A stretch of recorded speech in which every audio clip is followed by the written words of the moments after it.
പെണ്ണ്, പട്ടിണിയാണെങ്കിൽ പട്ടിണി, കണ്ണീരാണെങ്കിൽ കണ്ണീര്, ദുരന്തങ്ങളാണെങ്കിൽ ദുരന്തങ്ങള്, സന്തോഷമാണെങ്കിലും ദുഃഖമാണെങ്കിലും കൂടെ നിൽക്കണം പെങ്ങള്.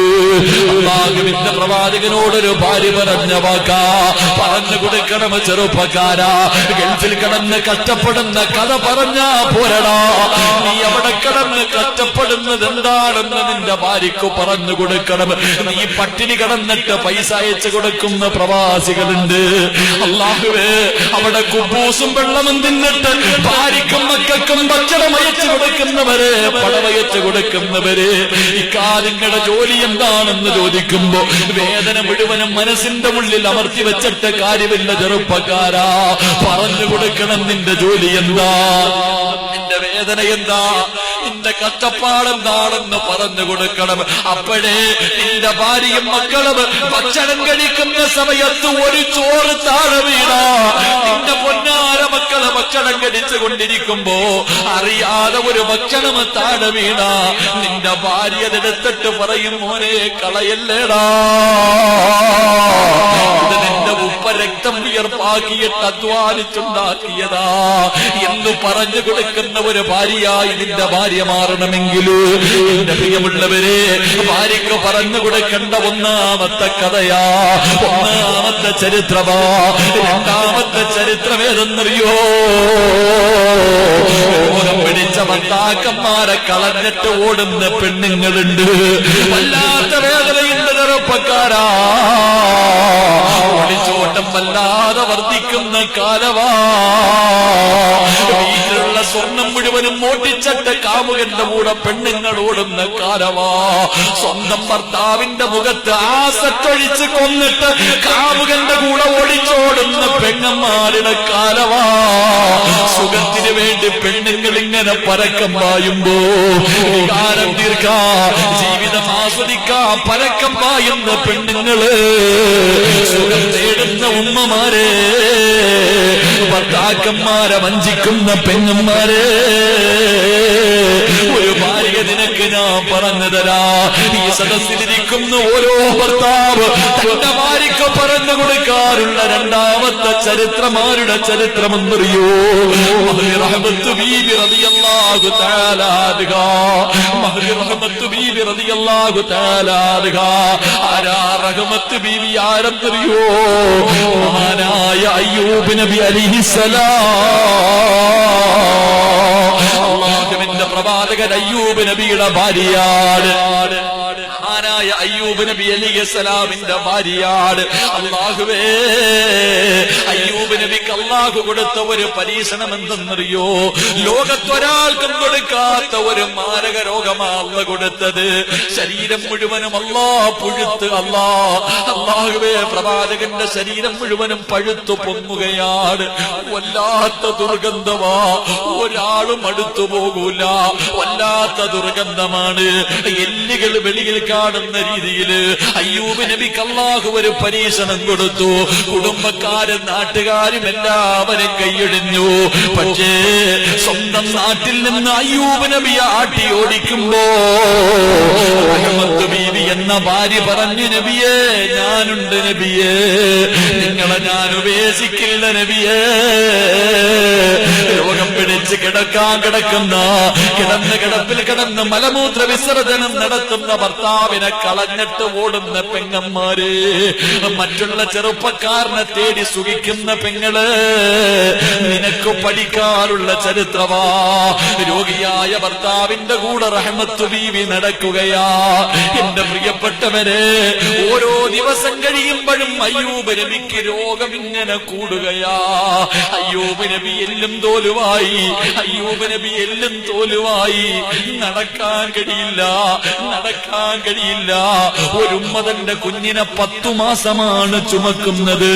ഒരുമ്മ തന്റെ കുഞ്ഞിനെ ചുമക്കുന്നത് 10 മാസമാ. പക്ഷേ റഹ്മത്ത് ബീവി തന്റെ ഭർത്താവിനെ ചുമന്നുകൊണ്ടാ നടക്കുന്നത്. കുഞ്ഞുങ്ങളെ എടുത്തുകൊണ്ട് നടക്കുന്നത് പോലെ മാരക രോഗം പിടിച്ച തന്റെ ഭർത്താവിന്, ദുർഗന്ധമടിക്കുന്ന ശരീരത്തോടെ നടക്കുന്ന ഭർത്താവിനെ റഹ്മത്ത് ബീവി എന്ന ഭാര്യയുണ്ടല്ലോ, 12 കൊല്ലം ചുമന്നു പെങ്ങളെ. കൊല്ലമാ ചുമന്നുകൊണ്ട് നടന്നത്, 18 കൊല്ലമാ ചുമന്നുകൊണ്ട് നടന്നത്. ചിന്തിക്കു പെണ്ണ്, ചിന്തിക്കു പെങ്ങള്, ആ റഹ്മത്തു ബീവി കിടക്കുന്ന സ്വർഗമാ നീയും ആഗ്രഹിക്കുന്നത്. 18 കൊല്ലം അയ്യൂബ് നബിയെ ചുമന്നുകൊണ്ട് നടന്നു. നോക്കുമ്പോ പച്ച മാംസം ഇങ്ങനെ താഴെ വീഴുകയാ. എല്ലുകൾ വെളിയിൽ കാണുന്നത് കണ്ടിട്ട് സഹിക്കാൻ കഴിയാതെ റഹ്മത്തു ബീവി റളിയല്ലാഹു തആല അൻഹാ അയ്യൂബ് നബിയുടെ അടുക്കലേക്ക് കടന്നു വന്നിട്ട് അവിടെന്ന് പറഞ്ഞു, നബിയേ, നിങ്ങൾ അല്ലാഹുവിന്റെ പ്രവാചകനാണല്ലോ, നിങ്ങൾ ദുആ ചെയ്താൽ അല്ലാഹു സ്വീകരിക്കുമല്ലോ. ഈ രോഗം മാറാനൊന്ന് ദുആ ചെയ്തുകൂടെ? ഈ രോഗം മാറാനൊന്ന് ദുആ ചെയ്തുകൂടെ? അയ്യൂബ് നബി പറഞ്ഞു, എന്നെ നോക്കി മടുത്തെങ്കിൽ നീ എന്നെ കളഞ്ഞിട്ട് വെക്കോ. ഞാൻ അല്ലാഹുവോട് ദുആ ചെയ്യൂല, ഞാൻ അല്ലാഹുവോട് പരാതി പറയൂല. റഹ്മത്ത് ബീവി പിന്നെയും കൈയൊഴിഞ്ഞില്ല പെങ്ങള്. ആ റഹ്മത്ത് ബീവിയുടെ ചരിത്രം പഠിച്ചു നോക്ക്. അവസാനം അയ്യൂബ് നബി അലൈഹിസ്സലാം ഒന്നുകൂടെ പറഞ്ഞു നിർത്തുകയാ. ഭർത്താവിന്റെ ഒരു ഗുണം കൂടെ പറഞ്ഞു നിർത്താ. അയ്യൂബ് നബി അലൈഹിസ്സലാമിന് അല്ലാഹുവേ ഒരു സ്ഥലത്ത് കിടത്തിയിട്ട് റഹ്മത്ത് ബീവി വീടുകളിൽ പോയി ജോലി ചെയ്യുകയാണ്. കിട്ടുന്ന ഭക്ഷണം കൊണ്ടുവന്ന് ഭർത്താവിന് കൊടുക്കുകയാ.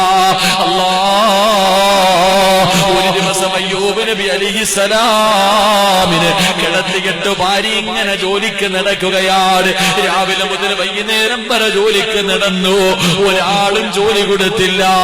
അവസാനം അയ്യൂബ് നബിയുടെ ഭാര്യ ഉണ്ടല്ലോ, ഒരു വീട് കണ്ട ആ വീട്ടിലേക്ക് ചെന്ന് ജോലി ചോദിക്കുമ്പോ അവിടുത്തെ പെണ്ണ് പറഞ്ഞു, ഇവിടെ ജോലിയൊന്നുമില്ല. പക്ഷേ അയ്യൂബ് നബിയുടെ ഭാര്യ ഇങ്ങനെ ഇറങ്ങി നടക്കുമ്പോ അയ്യൂബ് നബിയുടെ ഭാര്യയ്ക്ക് ഒരുപാട് മുടിയുണ്ടായിരുന്നു. അവസാനം ആ പെണ്ണ് പറഞ്ഞു, നിങ്ങളുടെ മുടി പകുതി എനിക്ക് തന്നാ നിങ്ങളുടെ ഭർത്താവിനെ കഴിക്കാ ഭക്ഷണം ഞാൻ തരാ. എന്റെ പ്രിയമുള്ളവരെ, അവസാനം അയ്യൂബ് നബിയുടെ ഭാര്യ മുടി മുറിച്ചു കൊടുക്കുകയാ. അയ്യൂബ് നബി ഇരിക്കുമ്പോ അയ്യൂബ് നബിയുടെ മുന്നിലേക്ക് ശപിക്കപ്പെട്ട ശൈത്താൻ കടന്നു വരികയാണ്. അയ്യൂബ് നബിയുടെ അടുക്കൽ നിന്ന് പറയുകയാ, വല്ലാത്ത കഷ്ടം. ആ പെണ്ണിന്റെ കാര്യം വല്ലാത്ത കഷ്ടത്തിലാ, ആ പെണ്ണിന്റെ കാര്യം വല്ലാത്ത കഷ്ടത്തിലാ. അല്ലാഹു അവളോട് ഇങ്ങനെ ചെയ്തല്ലോ. അയ്യൂബ് നബി ചോദിച്ച ആരുടെ കാര്യമാ പറയുന്നത്? അതാ ശൈത്താൻ പറഞ്ഞു, അതാ ശൈത്താൻ പറഞ്ഞു, നബിയേ, ഒരു പെണ്ണ് തന്റെ ഭർത്താവിന് സുഖമില്ലാതെ കിടക്കുകയാ. രാവിലെ മുതൽ വൈകുന്നേരം വരെ ഒരുപാട് വീടുകൾ കയറിയിറങ്ങിയിട്ട് ആരും ഒരൽപ്പം ഭക്ഷണം കൊടുത്തില്ല. അവസാനം ആ പെണ്ണിന്റെ പുറകെ കുറെ ചെറുപ്പക്കാര് നടന്നു. എന്നിട്ട് പറഞ്ഞു, നിന്റെ ഭർത്താവിന് ഭക്ഷണം ഞങ്ങൾ തരാ, പക്ഷേ നീ ഞങ്ങൾക്ക് വഴിപ്പെടണം, ഞങ്ങളുടെ ആഗ്രഹം നീ സാധിച്ചു തരണം. അവസാനം അങ്ങനെ ആ പെണ്ണ് ആ ചെറുപ്പക്കാരുടെ കൂടെ വ്യഭിചരിച്ചു കൊണ്ടിരുന്നപ്പോ നാട്ടുകാര് പിടിച്ചു. അവസാനം ആ പെണ്ണിന്റെ മുടി മുറിച്ചു കളഞ്ഞു. ഈ കഥ ഇങ്ങനെ പറഞ്ഞുകൊണ്ടിരിക്കുകയാണ്. ഈ കഥ പറഞ്ഞിട്ടാ ശൈത്താനങ്ങ് പോവുകയാ. അപ്പോഴാണ് വരുന്നത് റഹ്മത്തു ബീവി റളിയല്ലാഹു തആല അൻഹാ അയ്യൂബ് നബിയുടെ മുന്നിലേക്ക് കടന്നു വരികയാ.